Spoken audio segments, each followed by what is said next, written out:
Não? Então tá certo. Obrigada, Lalesca, parabéns mais uma vez pelo seu trabalho. Prazer tê-la aqui. E o nosso próximo trabalho vai ser de Antônio Pegado, Verdade e Formação através da Experiência Artística. A arte enquanto experiência hermenêutica em Gadamer. Pode falar. Olá, boa tarde, bom dia, né, na verdade, a todos. Antes de mais nada, antes de me apresentar, gostaria de primeiro saudar todos que estão aqui, os ouvintes que estão dando ouvido a mim e aos demais participantes. Isso é muito importante, nosso tempo é precioso e vocês estão aqui nos ouvindo, então acredito que é válido, é necessário agradecê-los.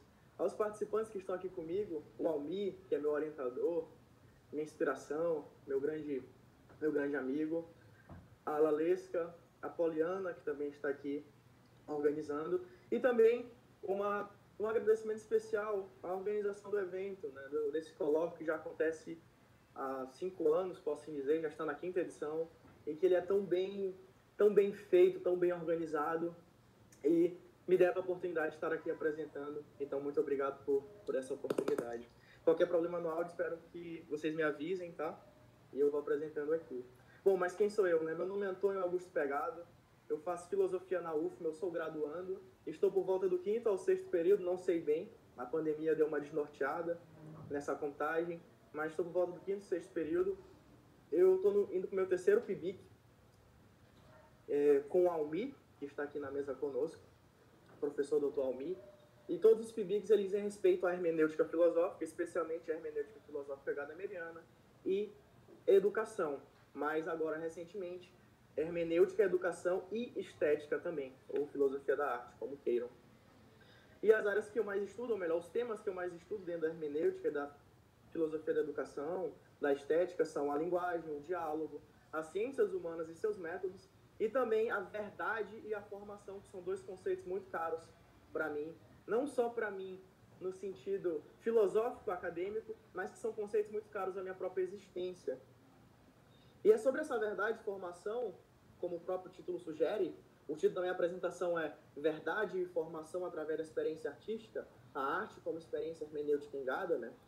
Essa verdade e formação são temas de importância para a vida pessoal também, e a intenção aqui, com esse tema, é rastrear como a arte perde ou é destituída de seu caráter de verdade na contemporaneidade. E depois disso, como que Hans-Georg Gadamer, em seu Verdade e Método, busca reabilitar a arte como uma experiência digna e possuidora de verdade e também de formação para aqueles que estão abertos a vivenciá-la. Assim, a pergunta que nos norteará será: a experiência artística é somente um fator de prazer, apreciação e fruição? Ou seria possível pensar também em verdade no fenômeno da arte? É a partir disso que irei iniciar minha apresentação. Falando um pouco de experiências pessoais, né, me permitam fazer uma apresentação um pouco menos ortodoxa. Eu acho interessante que quando eu era mais novo, quando eu era adolescente, estava na escola, a arte, a literatura, o teatro nunca foram coisas que me chamaram a atenção. Eu não gostava, e não só não gostava, como achava desinteressante, achava irrelevante. Eu lembro bem que, trazendo a memória para construir essa apresentação brevemente, eu me lembro que quando eu era mais jovem, era jovem, mas já estava dando meus primeiros passos no conhecimento, na filosofia, na ciência, eu lembro que eu pensava a literatura e a arte como um todo, a pintura, etc., eu sempre pensei como uma perda de tempo, como um lazer. E eu não tinha tempo para lazer. Eu sempre fui uma pessoa muito séria, uma pessoa que queria conhecimento, que queria descobrir um pouco mais sobre a realidade. E a arte, como um todo, parecia para mim que não tinha nenhuma relação com a verdade. E muito menos com algum tipo de formação, com algum tipo de conhecimento que fosse útil para a minha vida pessoal, cotidiana e talvez até mesmo laboral, uma vida de trabalho. E eu sempre via só a ciência, a filosofia, como sendo algo a se levar a sério, como sendo algo a se estudar a fundo, enquanto a arte não devia ser estudada dessa forma. A arte era só uma fruição, uma descontração, um lazer, e muito pouco, ou melhor, nada naquela época de conhecimento. E é interessante que o Gadamer, ele traz dois termos interessantes a serem discutidos, que são racionalidade científica e consciência estética. E esses termos, eles dizem respeito ao porquê da arte ter perdido esse sentido. Eu atribuo, pelo menos pessoalmente, a minha perda de sentido, a minha perda de vontade de estudar arte, muito pelo que a escola me trouxe. Porque, veja, se só é verdade aquilo que é científico, se só é verdade aquilo que perpassa por um método objetivo e rigoroso, que lugar tem a arte para o conhecimento? Que lugar tem a arte nas escolas? E que lugar a arte teria, então, na minha juventude, nos meus afazeres, na minha formação? Me parecia a arte só a história da arte, aquele um horário por semana que eu tinha, junto com filosofia e sociologia, e que não contribuía em nada. Aparentemente não contribuía em nada. E parece que essa racionalidade científica, essa ideia de que somente a ciência e seus métodos ideais de objetividade, certeza e uniformidade, que são responsáveis pela verdade, enquanto tudo aquilo que não diz respeito a método, não diz respeito à objetividade, como a arte, é marginalizado ao caráter de sem fundamento, de pouco rigoroso e até mesmo de sem menor utilidade, ou sem menor verdade, ou até mesmo falsidade. E é nesse contexto da racionalidade científica que a arte se encontra hoje ainda, na contemporaneidade. E o Gadamer não só da racionalidade científica fala, mas ele fala também de uma chamada consciência estética, que seria a consciência estética que Kant nomeia e discorre na crítica do juízo, que diz que a arte, por ser criação, ou seja, é algo criado, não é da natureza, é criado pela cultura, é criado pela humanidade, ela é algo que está distinta e desprendida da realidade. Porque se a arte é criada, ela não é natural. Ao mesmo tempo, ela não é real. E, ao mesmo tempo, ela é ilusória. É aquele pensamento do mundo das ideias, do mundo de uma beleza que não existe aqui e que, portanto, ela serve apenas de fuga de realidade. Quando eu estou, de repente, cheio de afazeres e quero descontrair, eu busco a arte. Mas nunca vou buscar a arte, nessa perspectiva, para me formar, para conhecer alguma coisa, para ter mais conhecimento sobre mim ou sobre a realidade. E o Gadamer, ele dirige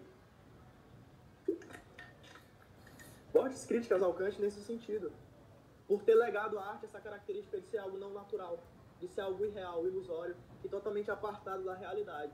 E sendo apartado da realidade, totalmente desprendido da verdade, desprendido da formação e do conhecimento, devendo se limitar somente ao sentimental, ao belo e ao gosto.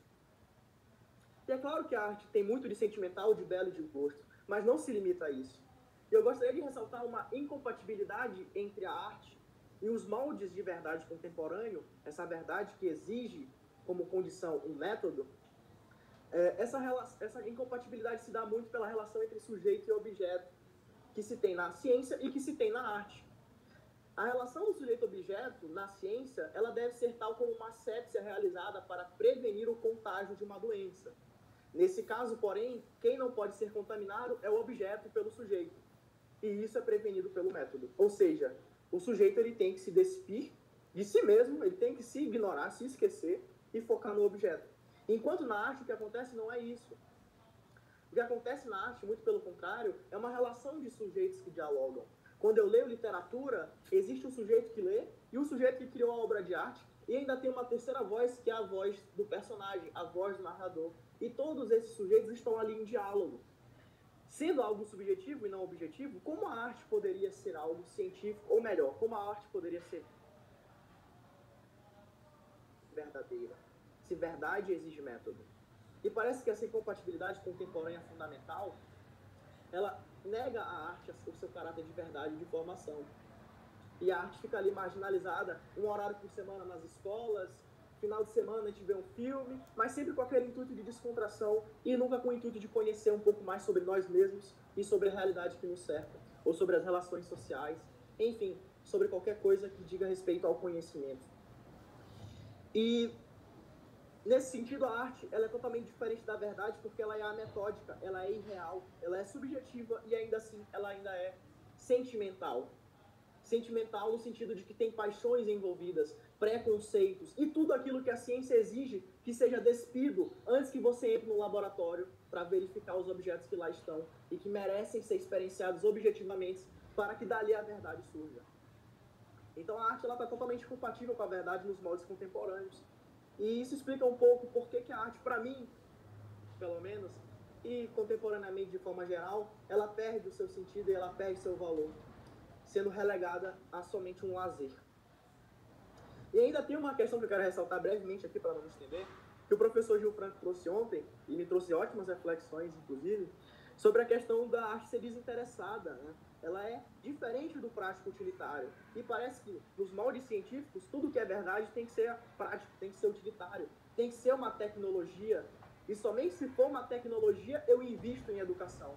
Eu dou bolsas.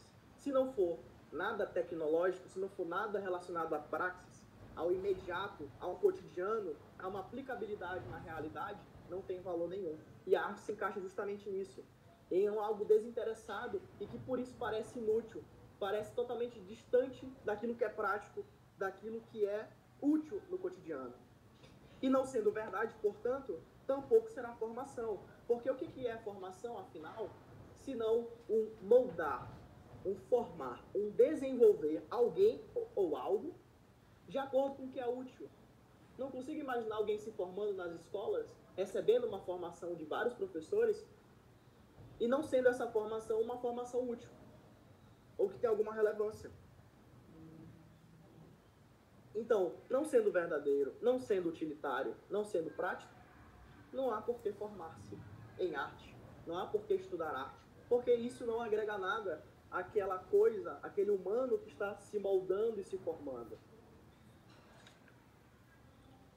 E agora que vem a crítica gadameriana a essa questão, a essa consciência estética e a racionalidade científica, e essa justificativa de por que a arte tem sim, a partir de conceitos chamados jogo, símbolo e festa, uma importância para a verdade, para a formação humana. Primeiro, Gadamer disse que é um equívoco da ciência acreditar que somente com método há compreensão, ou somente com método há verdade. Para Gadamer, isso é uma subversão do que realmente acontece. Primeiro, há compreensão e depois há método. Só pode haver a formulação de um método se houver antes uma compreensão da realidade e de como nós devemos, digamos assim, acessá-la. Então a compreensão, né, trazendo agora o Heidegger, ela não é uma coisa que só se dá diante de um método e que somente diante de um método acontece e traz verdades. Mas a compreensão, ela antes de tudo, algo que acontece no mundo da vida, que acontece no todo das experiências de mundo e que a cada momento nós vivemos isso. Por exemplo, posso estar lendo uma obra amadora, ou uma obra de alguém da minha cidade, ou de um literato qualquer, ou de um grande poeta, que apesar de não ser algo científico, haverá sim compreensão aí. Se eu saio na rua, atravesso ali, vou ali para o outro lado da rua, paro no supermercado e vivencio algumas questões cotidianas, não é porque não é um laboratório científico que não há compreensão, que não há verdade, que não há nenhum tipo de acontecimento relevante para a minha existência, para a minha formação, ou que não há nenhum tipo de verdade ali. Há muitas, na verdade. E os grandes poetas, gosto de ressaltar isso, eles são aqueles que se sensibilizam com o mais comum e banal, assim como os grandes cronistas também. Tem uma passagem, eu acho que é da Amélia Prado, que ela fala o seguinte, né? Se Deus me tirar a poesia, eu olharei pedra e só verei pedra.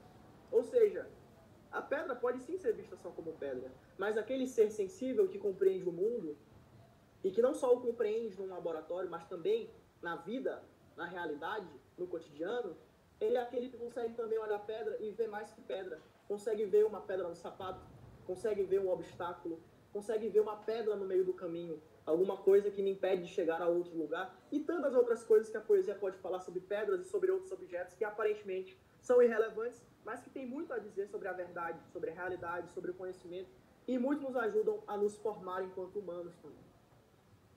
É nesse sentido que a arte, ela tem sim verdade, estou só delineando brevemente, vou chegar lá, e além disso, né, ele critica não só esse equívoco da ciência de que a compreensão ela ocorre não só no laboratório, mas no todo da vida humana. Ele também critica a relação sujeito-objeto da ciência e da consciência estética. E aqui eu vou fazer uma leitura breve de uma citação, que é a seguinte: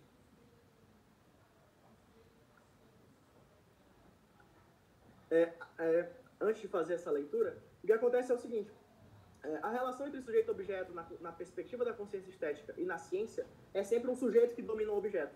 É um sujeito que se debruça sobre o objeto para dominá-lo, para controlá-lo. E o Gadamer diz que não é isso que ocorre na arte. E, na verdade, que a verdade não diz respeito a um domínio de objetos, ou de teorias, ou de conhecimentos científicos. Mas, antes de tudo, a verdade, ela é aletheia. E o que seria isso, né? Como os antigos gregos, que viram o seu pensamento como parte do próprio ser, o conhecimento para os gregos, né, para eles, não era algo que adquirissem como uma posse, mas algo em que participavam, deixando-se guiar e mesmo ser possuídos pelo conhecimento. A verdade não consiste em uma posse ou controle do objeto, como se fosse algo distante, adquirido, usado e descartado, quando se bem entende. A verdade, para o filósofo alemão Gadamer, é algo que constitui e se adere à própria existência daquele que a desvela, caracterizando-se como um acontecimento ontológico. Em outras palavras, a verdade não se dá somente quando eu experiencio o objeto e tento dominá-lo com um método, mas ela se dá, antes de tudo, quando eu vivencio o mundo. E nessa vivência de mundo, algumas coisas se aderem a mim de tal forma que não sou eu que domino o mundo, mas ele que me domina, ele que me guia, e ele que me possui e me leva muitas vezes à verdade. Essa perspectiva de que o homem domina a realidade, domina a natureza, ela é muito positivista. O Gadamer traz isso, traz esse ponto, essa crítica, dizendo que muitas vezes nós que somos dominados pela linguagem, nós que somos dominados pela história, nós que somos dominados pela realidade. E nesse sentido, muitas vezes a verdade ela se desvela quando ela quer e não quando nós queremos captá-la ou dominá-la. Nesse sentido, né, ele trata de uma estrutura hermenêutica que ele traz luz à arte numa perspectiva hermenêutica enquanto jogo, símbolo e festa. E o que seria isso, né? Jogo, o que é jogo? O que seria o jogo? Esse conceito de jogo aplicado à arte. O jogo, como qualquer jogo, ele tem uma dinâmica própria, ele tem suas regras, características e condições. Quando eu aceito jogar xadrez com o Almi, por exemplo, ou com o professor Gil Franco, seria uma experiência maravilhosa, eu estou me dispondo a regras que são fictícias, são criadas, mas que eu aceito acatá-las quando eu me ponho a jogar. E na arte também ocorre dessa forma. Quando eu aceito experienciar a arte, eu não estou, digamos assim, impondo a ela que ela se mostre a mim, mas eu me permito que ela se mostre. Eu aceito as suas condições. E nesse jogo, nessa dinâmica própria, que não depende só de mim, mas a arte também condiciona esse movimento, a arte me movimenta mais do que eu a movimento, na verdade, eu sou apenas uma pequena parte de um todo maior. Assim como num jogo. Não só um jogo de tabuleiro, mas jogos de forma geral. E, na verdade, o que acontece é uma subversão da relação entre sujeito e objeto. Não é a arte que é meu objeto, como pensa a ciência ou a consciência estética. Eu que sou o objeto da arte. A arte me interroga, ela me confronta, ela me incomoda, ela me pergunta que vida eu levo, que crenças eu possuo e me faz reavaliá-las. Quem nunca experienciou uma obra como O Sapato dos Camponeses ou Os Comedores de Batata de Van Gogh e se viu transposto à própria realidade da obra e, nesse sentido, se viu diante da reavaliação da pobreza, da miséria, do que é só ter batatas para comer, do que é ser um sapateiro, né? E tudo mais que a arte pode nos possibilitar, de outras formas e em outros exemplos. A arte também é símbolo porque, em certo sentido, ela nos permite ver o que estava invisível. Já estou terminando, tá? Ela nos permite ver o que estava invisível. O que acontece, né? Gadamer fala... Eu não vou falar disso porque senão estenderia muito. Mas, às vezes, existem coisas em nós mesmos, algumas posturas e crenças que ficam escondidas e que precisam de alguma coisa que nos faça reconhecê-las, como uma espécie de espelho. E a arte, muitas vezes, ela funciona como esse espelho que nos permite reconhecer e desocultar o que estava invisível em nós. Trago como exemplo uma pessoa, gosto de dar esse exemplo, que objetifica mulheres, aquele garanhão, aquele homem mulherengo, que objetifica mulheres, que as trata como objetos, que menospreza, enfim, que faz tudo de errado com mulheres, né? Uma perspectiva totalmente machista, e lendo uma obra, uma literatura, ele se vê diante da nojeira que ele faz. Ele vê no personagem ele mesmo, como se fosse um espelho. E a partir desse símbolo, desse reconhecimento dele no outro, ele é capaz de rever a sua postura de mundo e rever o que ele está fazendo. O que ele está o que estava invisível que ele não conseguia ver, mas que agora a arte mostra com clareza. E isso permite uma atualização de sentido, eu atualizar as minhas crenças e posturas de mundo. E por fim, chegando no final da apresentação, a arte também é festa. Assim como numa festa, quando nós vivenciamos uma obra de arte, nós saímos do cotidiano opressivo, do esquecimento de si, mediante tantos afazeres, e nós somos colocados em um ambiente privilegiado, em que nós podemos nos olhar sobre uma diferente perspectiva. Nós podemos nos ver não como sujeitos, donos do mundo, donos de nós mesmos, mas enquanto objetos, enquanto alguém que é questionado pela arte. E nesse sentido, eu saio do modus operandi do eu egoísta e esquecido no mundo dos afazeres e do automatismo diário, e saio desse eu e vou para o outro, que é a arte. E entro em comunhão em prol de algo diferente, em prol de uma reflexão que diz respeito a algo muito maior que eu. E que muitas vezes também diz respeito a mim. E isso faz com que eu reconsidere a minha existência. Para finalizar, de que modo então há verdade e informação na arte? À medida que compreendemos o mundo, inevitavelmente nos formamos. A formação não é só a posse de afirmações ou teorias, como eu falei, mas sim a compreensão do mundo, no seu cotidiano também, muitas vezes, em obras literárias, em arte, e a partir dessa compreensão, o adquirir, o moldar-se a partir do que a realidade nos mostra, do que essa realidade que muitas vezes nos domina, nos apresenta, e que nós recebemos e nos moldamos a partir disso. A arte, ela é verdade porque ela é também linguagem. Com a arte, eu dialogo. A arte tem algo a me dizer, tem algo a me revelar, tem algo a falar para mim. E esse algo, de modo algum, pode ser considerado somente porque é ametódico, somente porque não é objetivo. Na subjetividade também há muita coisa a se aproveitar. A arte também, ela é verdade enquanto experiência negativa, enquanto algo que me frustra, que se mostra como diferente do eu, como uma alteridade, como uma coisa que me incomoda e me faz rever as minhas posturas, me faz rever as minhas crenças, demonstra a minha finitude. E aqui, gostaria de fazer uma citação sobre isso, né? Só para finalizar, o tempo já estourou 1 minuto, aparentemente, que é o seguinte, né? Devido à nossa própria condição de finitude, a maioria das experiências não são confirmativas como a ciência quer, mas negativas.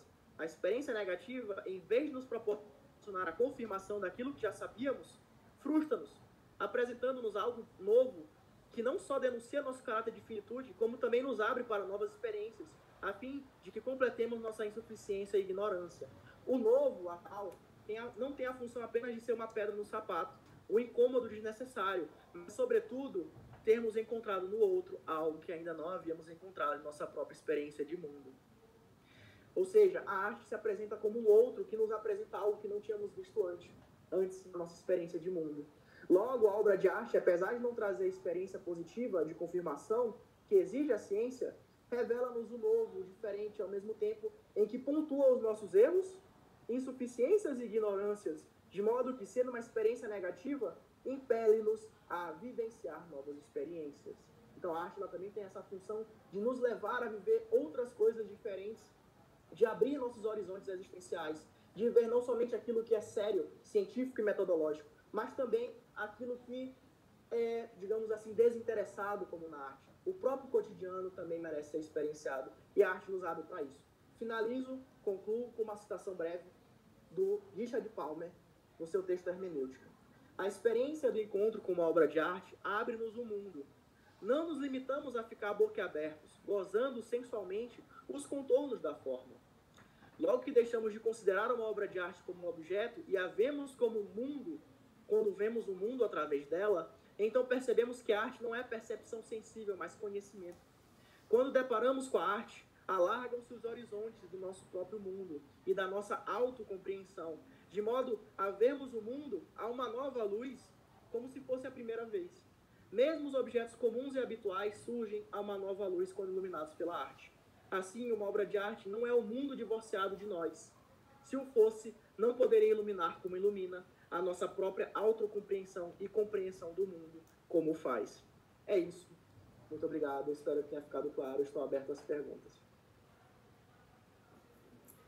Muito bem, Antônio. Parabéns pelo seu trabalho. Parabéns ao professor Almir, né, seu orientador. Muito interessante. A gente tem umas perguntas aqui no chat, eu vou fazer para você, tá bom? Primeira pergunta é do Eduardo Silva, que diz o seguinte: a crítica gadameriana sobre a racionalidade científica em relação a esse distanciado, a arte da verdade, no sentido grego do termo, se faz no sentido da arte como representação da verdade, como véu que revela a realidade? Pergunta do Eduardo. Bem legal, Eduardo. Obrigado pela pergunta. Bom, podemos ver sim dessa forma, acredito que sim. Não é impossível isso acontecer. Eu acredito que a racionalidade científica, como eu expus, né, ela vê a verdade como algo muito enrijecido, como algo muito limitado, como algo que só acontece dentro de laboratórios ou mediante um método. E muitas vezes a verdade ela se dá no mais simples acontecimento cotidiano, se dá numa experiência artística, né, de repente, num teatro, no museu, e lendo um livro de literatura. E nesse sentido, a crítica que o Gadamer coloca é justamente tentando abrir os seres humanos, né, o conhecimento e a verdade para outras experiências que também são verdadeiras, apesar de não serem metódicas. E muitas vezes a arte, ela se mostra dessa maneira. Ela é uma forma de nós podermos ver de maneira diferente o que existe.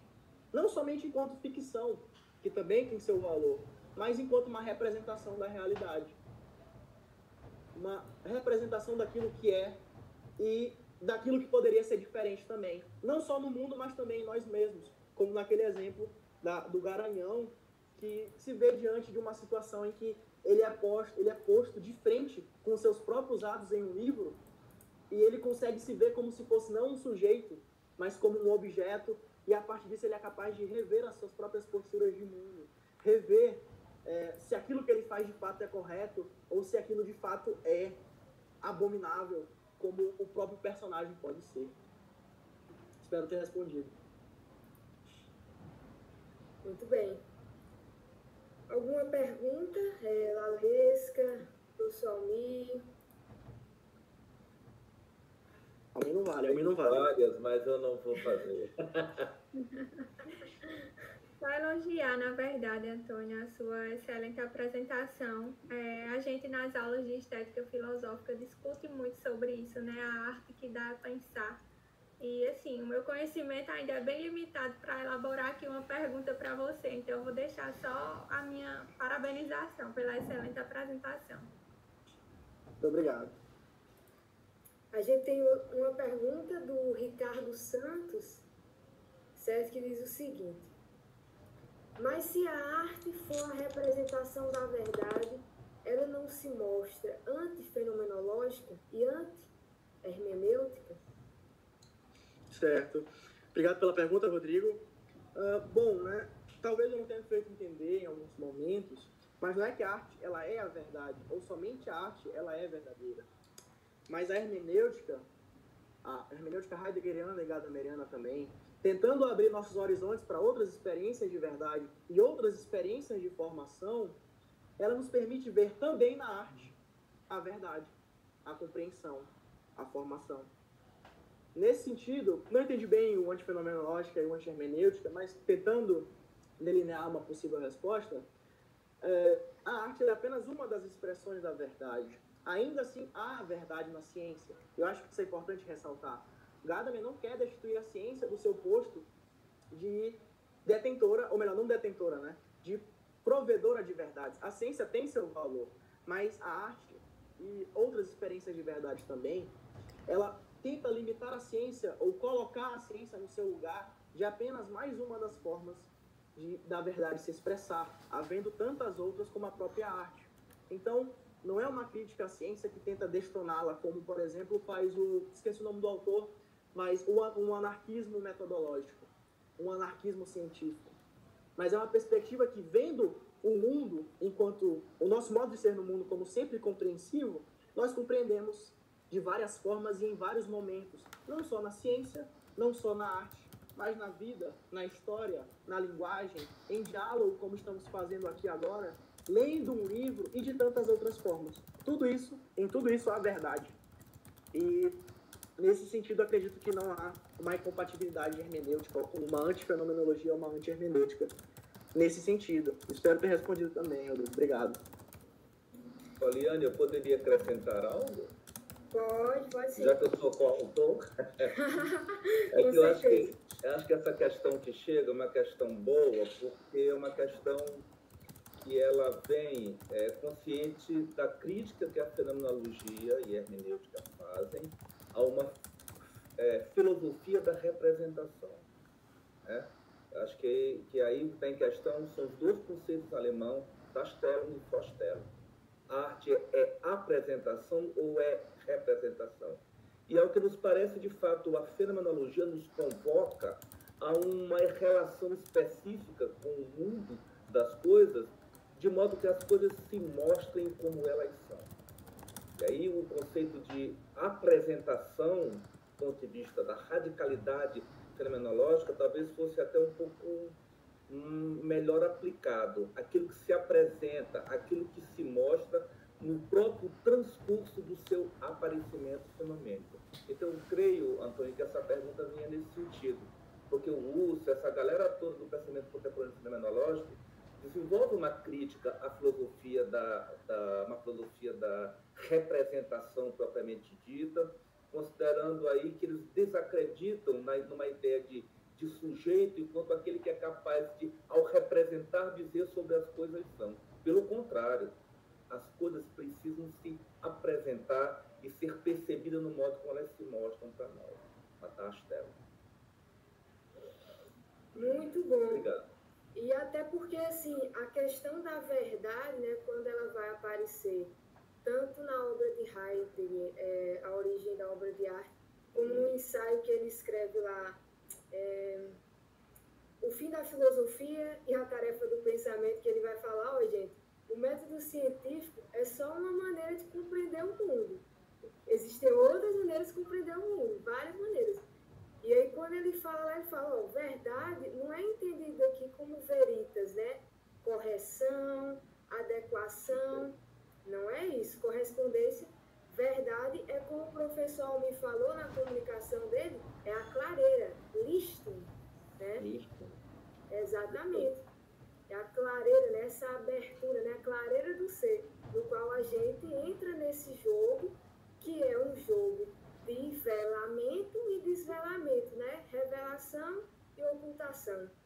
Ou seja, você nunca vai saber a totalidade das coisas. Não dá para saber, mas você vai ter uma experiência com essas coisas e a partir dessa experiência você vai compreender, né? E ter aí uma experiência originária com a obra de arte. E aí a gente tem outra pergunta aqui para você, querido.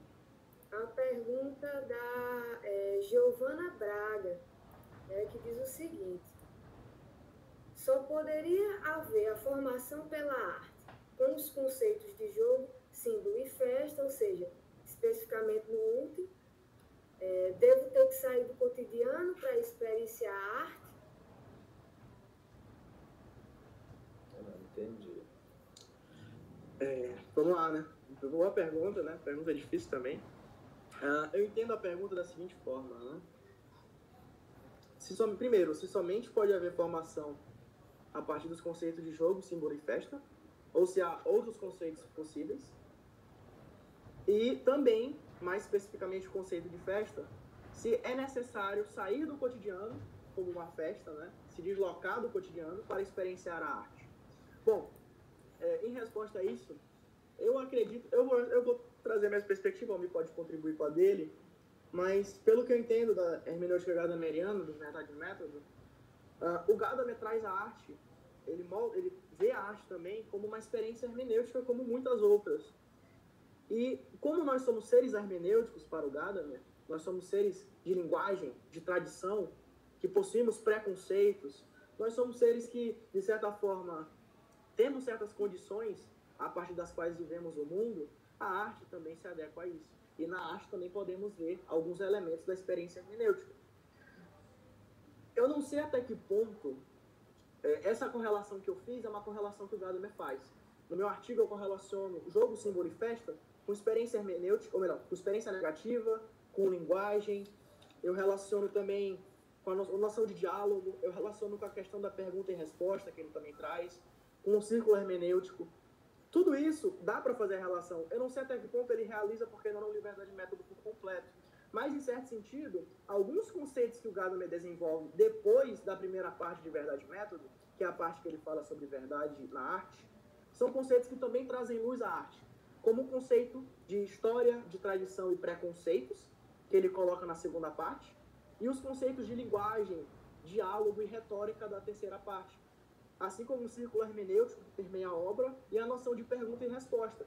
Tudo isso, de alguma forma, né, no artigo está melhor explicitado, também permite se ver a experiência da arte como uma experiência hermenêutica, uma experiência de finitude, uma experiência de linguagem, uma experiência de história e tradição, uma experiência de atualização de sentido e de preconceitos, que são pré-julgamentos que temos e que nos são herdados pela tradição, e que fica ali guardado até o momento em que possamos revê-los, revisitá-los.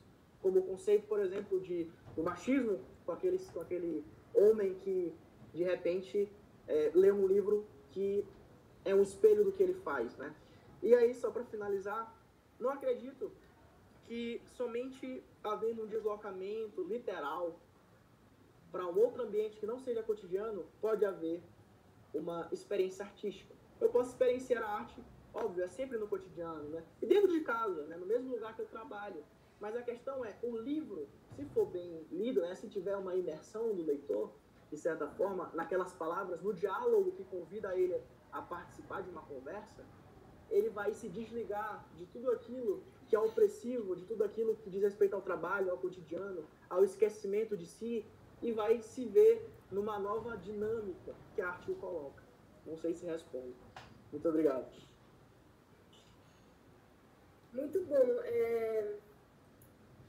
E assim, só para complementar essa questão do cotidiano, me parece que é no cotidiano mesmo que a arte ela pode se encontrar, né? A gente pode ver isso, por exemplo, na literatura de cordel, né? Nos repentistas, né? Uma tradição popular muito forte aqui na Paraíba, não só na Paraíba, mas no Nordeste, tem muito assim. E falam do cotidiano, é no cotidiano que você tem aí essa fruição, né? Da arte. Então, perfeito. É isso. Só um segundo, Floriana. Só um comentário sobre isso, 2 segundos. É isso, né? O cotidiano, de certa forma, ele é a realidade. E é sobre a realidade que a filosofia se debruça. O problema é quando o cotidiano ele é opressivo, ele nos faz esquecer de uma reflexão, nos faz esquecer de nós mesmos, das nossas posturas de mundo, da maneira como lidamos com o outro. Esse é o problema, né? Mas o cotidiano em si, ele é a realidade. E a cultura popular, o cordel também, enfim, todas as formas de arte, elas representam o cotidiano sob uma nova vista. Por mais que fale do cotidiano, é sempre sob um novo olhar, distanciado daquela rotina, daquele mecanismo de repetição, de uma nova maneira. Mesmo que retrate muitas vezes a realidade como ela é. Como lembra, por exemplo, o próprio João Cabral de Melo Neto e alguns dos seus poemas, como aquele do Severino, né? Morte morrida ou morte matada, né? Enfim, que é muito interessante, mas que é arte, não deixa de ser arte.